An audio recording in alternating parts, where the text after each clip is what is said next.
everybody. I'm Bailey, a registered dietitian with Sodexo and University Hospitals. And I'm Ryan. I'm the Assistant Culinary Manager with University Hospitals in Sodexo. And today we are making a very flavorful, flexible, versatile vegan Thai curry. Yeah, so we have lots of fun, fresh veggies here. We're also going to be working with tofu and cover some key techniques around that. But you could very easily swap out chicken or salmon or shrimp when you're making this dish if you want. Chicken thighs work great in this capacity. The first thing that we're going to get going, though, is the curry base. There's kind of a lot of components here. When you see a recipe like this, it's got a lot of different veggies. You can stick to the plan, or you can tweak it however you want. I kind of tweaked it a little bit because I saw we had shiitake mushrooms. I think they're really good. I added those to the recipe. You can scale back. If you don't like it, don't add it. But some of the key techniques I'll point out along the way. First thing we're going to do is get a pan on the stove, and I've got about a 7-quart pot here. Like a Dutch oven would work really nice here. We're going to make a curry base.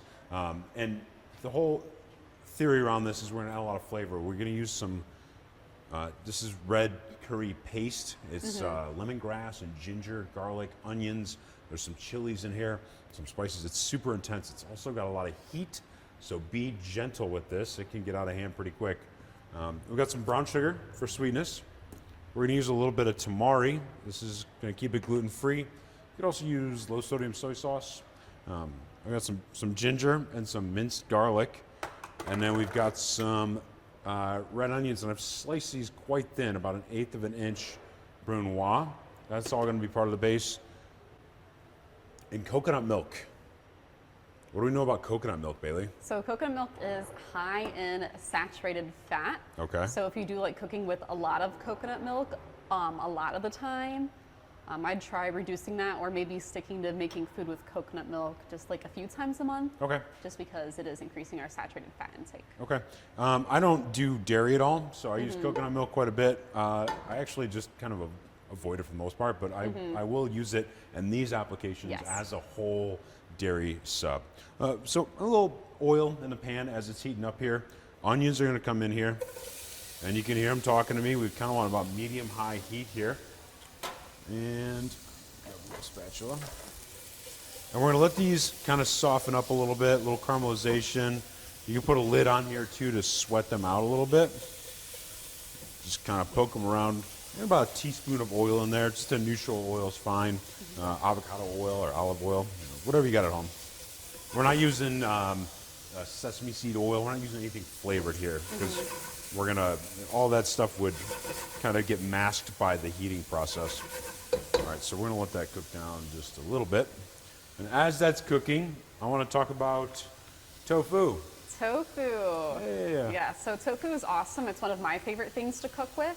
Ever since I stopped eating meat, it's what I've really transitioned to, and it absorbs every flavor you get it. So that's why, like in this application, this is a really good recipe for someone who's new to tofu. Awesome. Because all of the flavors are to get absorbed into that tofu. Yeah. When I talk about tofu, people say every time I eat tofu, it like doesn't taste like anything. It kind of tastes like whatever you put on it. Exactly. And there's some ways that you can treat it to make it taste even better. This, as it is, comes packed in water. Water helps with shelf life. It helps it preserve for a lot longer. You want to drain that water off, and then we actually press the tofu, and that helps the texture get a little bit more firm. And if you want your tofu extra firm, I know some people who will wrap it in multiple kitchen towels and put it in their fridge for a day or two, and the way it comes out, it's just so firm. It's like I would say, even firmer than the super firm tofu you'd get at the grocery store. Yeah, so we're going to kind of mimic that, actually. The first thing I'm going to do here is take a sweet little cookie sheet, a couple paper towels that sits here. Again, take your tofu and drain it off. I've done that already. And then pop it out. And it's a square. You do whatever you want with it. Here we're going to cut it in 4 even planks. If you just try to press it from this stage, you wouldn't really get a lot of the moisture out. But we're going to open it up into 4 even planks here, and then lay them down. And then put a couple more paper towels on top too. And you'll notice as this sits, and here I would take a couple cans or a Dutch oven or something like that and put it on top of the pan to weigh it down. And as it sits, you're going to see a lot of that moisture get leached out. Shove it in the refrigerator overnight would be ideal, but at least like an hour and a half or so. And when you're done, you just chop it into squares. And then we are marinating this in some garlic, some minced garlic, or I'm sorry, garlic powder, turmeric, a little bit of tamari. We use the soy sauce, the gluten-free soy sauce, and then some neutral oil, just like the avocado oil that we're sauteing with, okay? Nice. And guys, this is something you can meal prep. What I'll do with tofu is I will cut up a block or two of tofu, marinate it in my different flavorings, and use it throughout the week. So it's a really great hack. Tofu is also really affordable. I think at Aldi it's like $1.79 Oh, really? for a block of tofu. Yeah. So I get it there because I'm like, you know what? I might as well get my tofu for $3-4 less than what they have at the normal grocery store. And it's got a lot of protein in it, right? Tons of plant-based protein, yes, and it's a complete protein too. So it's pretty much a perfect alternative to meat. Nice. So we've got our onions. They're starting to caramelize a little bit. They're getting nice and soft. We cut them super thin, so they're going to cook quick. I'm going to add quite a bit of garlic to this. I got about 4 or 5 cloves in there. Measure with your heart. Yep, more garlic the better. More garlic the better. And I've got some minced ginger as well. I love minced ginger. You can buy it by like however you want. Like when I'm in the grocery store, I basically break off what I need. I don't know if that's the right or the wrong way to do it. But when you get home, you just peel it with the back of a knife or a spoon, and then run it on a grater or microplane. But that goes in here, and you can smell it. The aromatics are picking up super quick. They smell great already. We don't need to cook this for too long, just enough to be able to smell the bitterness come out of the garlic. And you'll notice it, the aroma changes pretty quickly. It goes from a raw garlic smell to a toasted garlic smell. And the ginger, you don't really need to cook out too much. And from there, we're going to take about a tablespoon, maybe a little bit more of this curry base. This is red curry paste. You can get green curry paste and yellow curry paste. The red is one of the least spicy versions, so that's the one that I like. It can get out of hand pretty quick. Yeah, that's one I use too. I cannot handle spice that well. Yeah. If you want more spice, you can add chili flakes here, but Yep. Or even put some of that chili oil on top. You control your spice level. yeah. You could also scale it back by using tomato paste here, but you do want to cook it a little bit and toast it, and you'll smell those flavors. Like it really gets quite aromatic. Ginger and lemongrass, all those fun flavors coming out. You may All right. notice what we're doing here is we're building a lot of flavor without adding really any salt, and that's a key thing we need to learn how to do in our kitchens, just so we can better control what we're putting in our bodies when it comes to sodium. Yep, and then we're going to add this is 1 can of coconut milk. When you get the coconut milk, it might separate on the shelf. Cool fun trick is you can take those solids off and whip them like whipped cream for like a vegan whipped cream. Nice. Or you could shake the whole can up and then that goes in. I'll even put it in my hot chocolate I make at home. Oh yeah, just to make coconut milk? Yes, oh, it tastes so good in there. That's fun. This goes in right here, and then just stir to combine.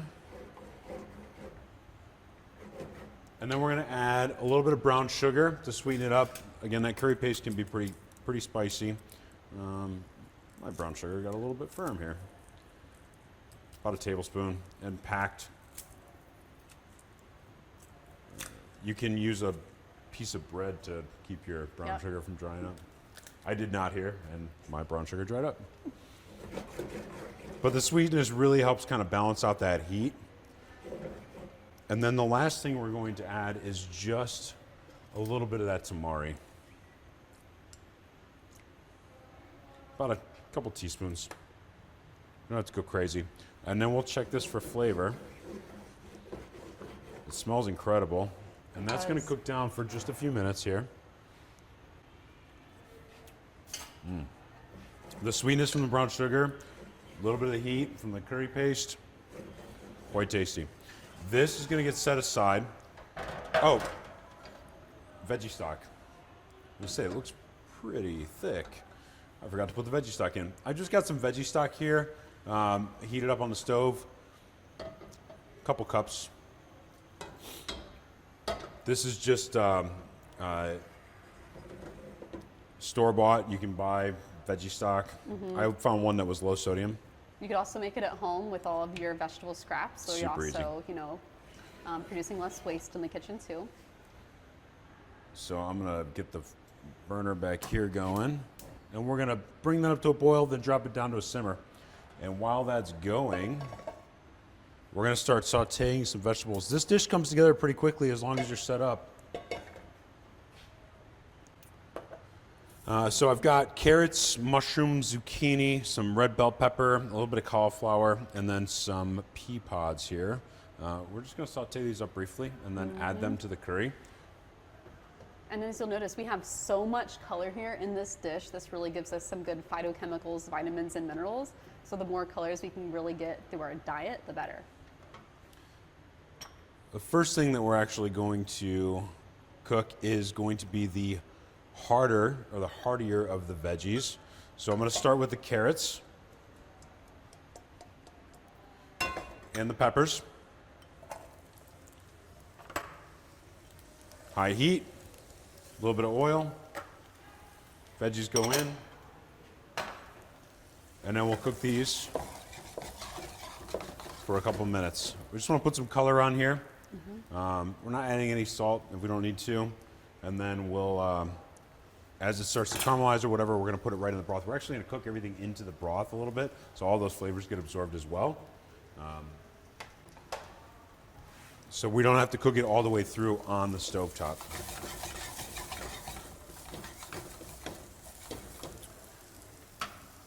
I've got a couple of limes here and some fresh herbs. I've got some fresh cilantro. It smells great.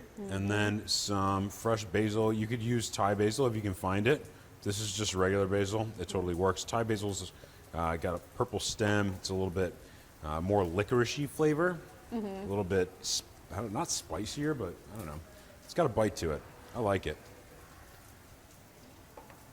I know there's a few grocery stores that are probably close to this area that have a lot of really amazing ingredients. I can't think of the names off the top of my head, but they are in Midtown, right? Yeah, so we're at Dave's Midtown Yeah. today, 61st and Chester. If you go over to 30th and Payne, there's a place called Park to Shop Yes, or Tank Park Hall. to Shop. There's a couple different grocers, Asian grocers nearby, where you can find these ingredients. If they're not available in your local market, everything is written in different languages, so it can be a little bit tricky to discover stuff. But the curry paste, if you ask somebody for help, usually they're willing to help out. Also, in most countries outside of the U.S., whatever is pictured on the outside of the package is what's actually inside the package, which is why Gerber baby food kind of flopped in the 70s. Interesting. Kind of a fun story. But there's a red curry paste you could buy. You can buy it in a little can. It's about 4-ounce can or whatever, and it works out great. Okay, so these veggies are starting to soften a little bit. I'm going to add them to the curry base, and then we're going to start with our next little batch here. Pan's still hot. We're going to add just a touch of oil. We still got a little bit of oil in our pan, about a half teaspoon here. And then the next batch we're going to do is the peas and the cauliflower, just until the peas turn bright green and the cauliflower starts to soften. I'm not adding any salt to any of this at all. Oh my gosh, instantly you can smell the freshness of those peas. Question. So if you wanted to add just like another layer of flavor, could you roast all of these vegetables so they all have that caramelization before they go in there? In fact, I actually thought about doing that earlier. Instead of sauteing, just roasting them on a pan while the curry base is working. That's definitely one way you could do this. Okay. All right. So while those are cooking, I'm going to strain the marinade off of the tofu here. And this is just going to go into a little strainer. There's not a ton, but I don't want any moisture going into the pan because that will not keep us from sauteing. And then also I'm going to squeeze half a lime into the curry. And I'm going to squeeze it. And in a lot of like Thai or Indian cuisine, they'll use this thing called kaffir lime leaf, and it's just it's a very citrusy lime flavor. You can get that with zest as well. You can also just chuck the lime in there. Chuck it in there. Just chuck it right in there. wash them first. Veggies here start to soften, caramelize a little bit. Nice high heat. The peas smell great. A little bit of color on the cauliflower too. Again, adding those depths of flavor. And then that's going to go in. And then the last thing that we'll do is the mushrooms and the zucchini. Get the oil nice and shimmery. Shiitake mushrooms here and zucchini are a little bit softer. Spread those out. You can see that I'm keeping them nice and spread. Maybe you can't see that, but single layer so that they do develop a little bit of caramelization. And the whole purpose of doing this is with the mushrooms, so we get the water out of them, right? Yeah, or else they're just going to add so much water to your curry broth, Okay. and it's going to turn into liquid. This curry can be served over top of like rice, or honestly, I love putting it on top of like roasted potatoes or boiled red steamed potatoes. Sometimes I just get sick of putting everything on rice.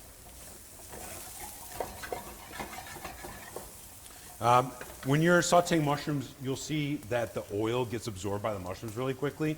Be patient, let them cook. Eventually it'll leach back out. Yeah. If you add more oil to it, now you're just adding unnecessary fats to the dish. I recently did that. I was like, oh, my oil's gone. And then all of a sudden, all the liquid came out of my mushrooms. And I was like, oh, Yeah. well, I didn't need to add more oil. You'll end up with a big pool of oil and mushroom juice in the Yep. bottom of the pan. So just be patient, let them cook. Nice medium high heat. We'll keep them moving around a little bit. Curry broth is simmering nicely here It's looking because beautiful. yeah, all those veggies are in there. The cauliflower's got some starch to it, so it's starting to take on that starch and thicken up a little bit. You could also make this a little bit thinner, and it would be a great soup. Add some sweet potatoes to it. My gosh, it is soup season in Cleveland, and I love like a curried soup with coconut milk, a little bit of Yes. veggie broth, It even gives you some. just enough heat to heat yourself Yes. up when it's like 14 degrees outside. Yes.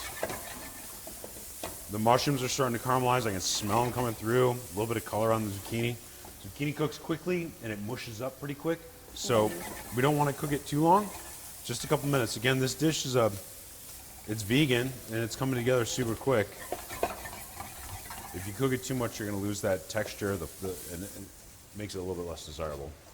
All right, and then the last thing we're going to cook is our tofu.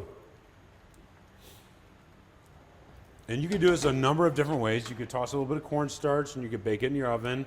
I like doing the baked pressed tofu. You could also shallow fry it. But here we're just going to, we're going to toast it in the pan. And if you have an air fryer, it's so easy to air fry tofu too. Nice even layer. I got a set of tongs here. Spread it out. You can smell the turmeric right away. To me, every time I use turmeric, it reminds me of French's mustard. It's like the main flavoring in yellow mustard, which I know sounds goofy, but when Really? you toast it, yeah, definitely. It gives it its color too. I did not know that. Yeah, mustard seeds are typically brown. When you taste turmeric or smell turmeric, it smells just like yellow mustard. It's crazy. But yeah, we're gonna spread this out, let it caramelize a little bit, build some color here, just to add some different textures in here, right? Because veggies can kind of get boring and mushy pretty quickly. So we're just going to crisp up the tofu, brown it up a little bit, and then that's going to get added back to our curry. Get the flame over here on the front burner, on low, and this will pull it all together. Finish it up, we're gonna take some basil, wrap the leaves up, run a knife through them really thin. Don't have to be too fine with this, but the fresh herbs at the end of this curry here are really just gonna make all the flavors pop nicely. Also wanna add some fresh cilantro, just rip off a few leaves, stems are fine. Don't chop the heck out of it, you don't want your cutting board to turn green. Get that in there as well. And then we can finish it off. This looks great. Awesome aromas. And then to top it off, we're gonna add a little fresh squeeze of lime, just for a little more pop of flavor. This would be great served over some white potatoes or some steamed rice. And that's our dish. Thanks for watching. Enjoy.